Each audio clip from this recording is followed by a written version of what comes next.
नवाबशाह के इलाके अजीम कॉलोनी के रिहायशी सैयद बरादरी के भाइयों मोहम्मद इलियास, सैयद शहनशाह, सैयद नादिर अली शाह, सैयद आमिर शाह, सैयद ताहिर शाह अपनी बरादरी के साथ अपने वालिद सैयद नाज़िया को पंजाब पुलिस की जानिब से बिला जवाज़ से गिरफ्तार करने के खिलाफ नवाबशाह प्रेस क्लब के सामने हाथों में प्ले कार्ड उठाकर एहतजाजी मुजाहरा किया।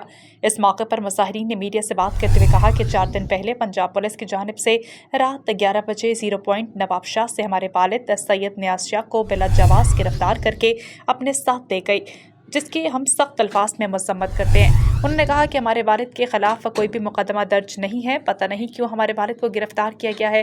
उन्होंने कहा कि हम बहुत परेशान हैं। पंजाब पुलिस के SHO मुजम्मिल बलोच हमारे वालिद को जाहिर नहीं कर रहा, हमारे वालिद के खिलाफ झूठी FIR दाखिल की है। उन्होंने कहा कि अगर हमारे वालिद के खिलाफ कोई मुकदमा दर्ज है तो इसे अदालत में पेश किया जाए। उन्होंने मुतालबा किया कि पंजाब पुलिस के खिलाफ कार्रवाई करके हमारे साथ इंसाफ किया जाए, दूसरी सूरत में एहतजाज का दायरा वसी किया जाएगा।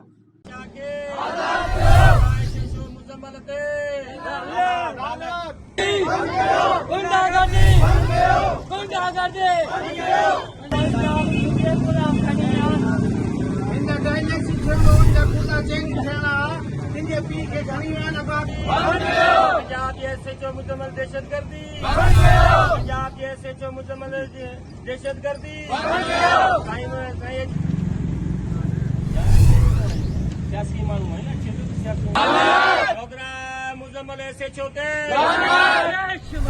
पंजाब SHO जी